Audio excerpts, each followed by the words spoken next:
minutes after 10 o'clock. Thank you for tuning in. You know, when the world is upside down and there's so many crazy stories going on in the world, you know what I love? What's that? I love the fact that young people can make us laugh and make us realize, hey, we can still have a good time. It's been the course of history, you know?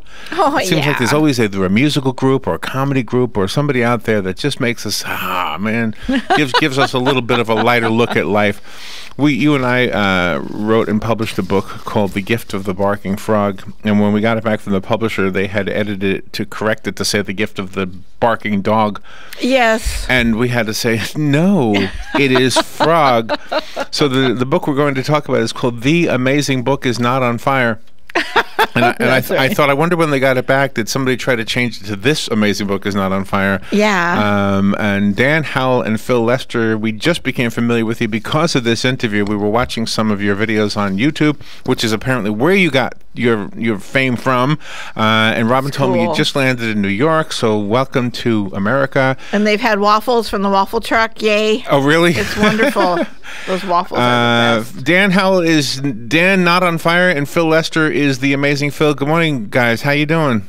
Hello. We are fantastic. Yeah, I've replaced all my blood with maple syrup now that I'm in New York, so I'm feeling great. are ready to go.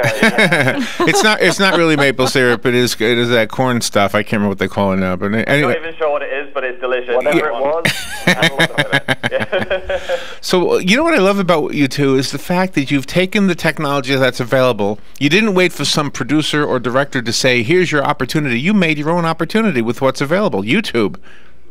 Yeah. I mean, that's the exciting thing about YouTube, isn't it? It's a place for independent creativity. It's just people that want to sit down with the camera, what they can find around their house, and just make whatever they want to and put it on the internet. And if someone ends up, you know, being able to make a living and have a huge audience supporting them from making this completely independent content, that's just amazing. It's great, and it didn't even start off with the view to get an audience. I was just making videos for fun because I enjoyed it, and then if one or two people watched them, I was like, great. But now there's so many people watching us, and it's just turned into this huge thing that was completely unexpected. It is kind of funny. I mean, you've almost got that Rockstar feel to you. You've almost got that. You know what I mean? Oh, I think they do. Yeah, they do. Are rock stars. Yeah. Do you guys play musical instruments at all?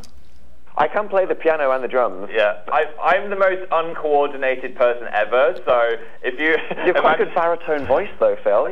Maybe quite a deep voice. Maybe I could try some singing at some point. But no... That's the next chapter for Dan and Phil, but no music at the moment. But no, I would not relate myself to a rock star because I think I'm just more of a relatable, awkward human that trips over his own feet on the way down the street. Yeah, I think what's special about YouTubers and the reason why, you know, young people on the internet kind of really feel quite passionately about these people on the internet is because they're just relatable. They're everyday people. They're not glossy, media-trained, you know, TV and film stars. They're just kind of awkward, everyday people. They mess up. They have, you know, awful stories that they want to share with people as anecdotes. And I think it's the intimate connection that you have with someone watching them through the internet and knowing that they made it all themselves that makes YouTube special. Yeah.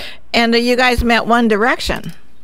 We did, yeah. That was actually one of the first ever interviews we did because we do a show on BBC Radio 1 and they were like, hey, do you want to meet One Direction tomorrow? And I was like, what? It's like, you can't just throw that on us. That's the thing, like, you know, we don't have much interview training and you want us to interview like literally the most famous people in the entire world. Yeah, we wrote about that in the book. We were in the car on the way to it and I get really bad travel sickness and we were trying to write questions. I was like, I feel so sick. I don't want to be sick on One Direction. That was a scary day, but any bad experience for Dan and Phil ends up being a funny anecdote to share with the internet or to put in a book later. So So the fact that you wrote a book, there is something being said about the two of you that you probably don't want us to know, and that's that you must have some discipline in order to do a regular show on YouTube, in order to publish a book, and then do a tour. They've got to have some discipline, but you don't want us to know that you're disciplined, right? Exactly. Well, I mean, it's hard, isn't it? Because, I mean, everyone's like, oh, yeah, you're relatable, you just spend all day in your pajamas, and when I can, I spend all day in pajamas. I get out of bed at 2 p.m. But honestly, when you love what you do so much, and you're so inspiring, and you can see what kind of, as you said, you know, when you lighten up someone's day, and you entertain them, and you make them forget about, you know, all their troubles in the world for 5 minutes, that really, you know, is what gets you up in the morning. So, it's, you know, it's hard for us to feel unmotivated when we can kind of see the smiles in our audience faces. Yeah, but writing the book was a lot of late nights and coffee towards the end. We were like, right, we've got to stop procrastinating now. We need to get it finished. I can't tell you two apart, by the way. I can't tell who's who. Who's Dan? Really? I'm Dan on the left. I have brown hair. Yeah. Well, we're on the radio. They can't see our hair, Dan. We're the same height, and we have exactly the same haircut, which is really unhelpful. Oh, my goodness. So that was Dan's voice, and this is Phil's voice. You already know this is slightly more northern British accent. I can definitely tell the difference. Yeah. No, I don't think any American's going to be able to decipher the two. No. So let me ask you this about the book. That's what you're on the phone to talk about today. What's the idea behind the book and the title? The Amazing Book is Not on Fire. What does that mean?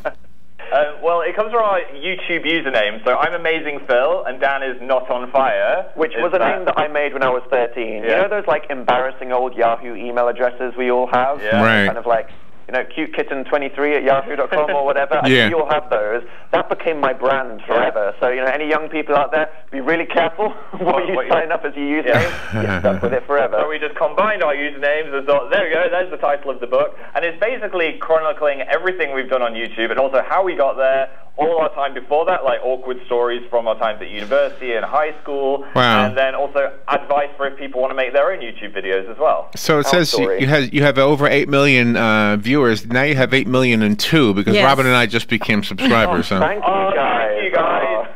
Yeah. That means a lot. My main reason is I wanted to learn how to draw cat whiskers because it's always been a problem for me. It's always been a problem. That's good. We have a page in the book that teaches you how to draw the perfect, fabulous cat whiskers. Yeah. Although don't use a permanent marker because we did that once. That stays on your face for days. Be very careful what pen you draw on your skin with. One of the most amazing things about your book is that it is on the New York Times bestseller list. I know, crazy, right? That blew my mind. I know, in our little category, I think we've been #1 for a few weeks. We had honestly no idea what to expect, so we're just ecstatic that people seem to be loving it so much. Yeah. That is cool. What does your family think about you? Are either of you married? No, I'm still, oh my God, don't ask me about my future. I have no plans for anything. I'm going with the moment. I'm going to have a bit of a crisis if I have to think about my future plans. I think it might be on the bestseller list because my mum bought 10,000 copies or something. But our parents love it, because there's a funny thing where, some people don't understand the internet, but my grandma had Twitter briefly. My grandma watches my YouTube videos, so, my grandma is down with the kids. She watches our videos on the internet. She forwards them to the people on her church. Oh, that's too funny. So what are your plans in the U.S.? Are you going on any of the big talk shows? Are you going on Jimmy Fallon or Jimmy Kimmel or any of those guys? Oh my God, would you be scared going on Jimmy Kimmel? I'd be terrified. I don't know if we are yet. We're still formalizing what we're just landed and processing the amount of sugar that we've just eaten at the moment. Yeah. It should be good. We want to go to a few places. I think we're going to. We're staying in New York, LA, and Chicago to kind of cross off. 3 zones of America to do some book signings for all of the people that have supported us and bought our book. So it should be fun.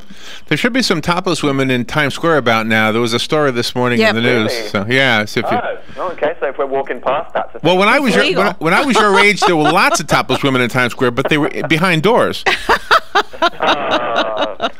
You guys relate. Yeah, now there's a McDonald's there. Yeah. What is really marvelous about both of you gentlemen is that you're so genuine. I mean, you have no problem sharing your stories, and you're so relatable to your audience.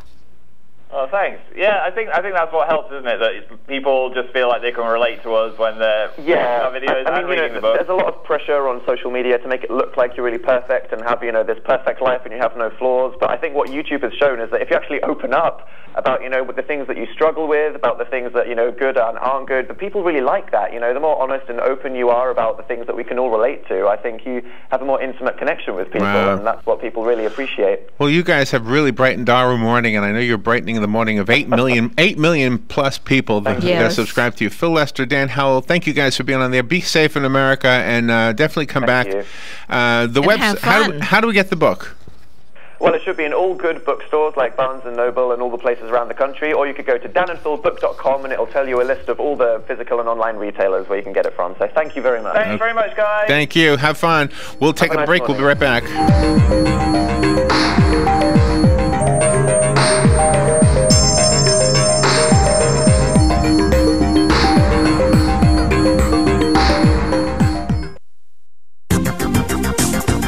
Weather is brought to you by myfwc.com. Safe boating is no accident. For today, times of clouds and sun with a high of 82 to 86.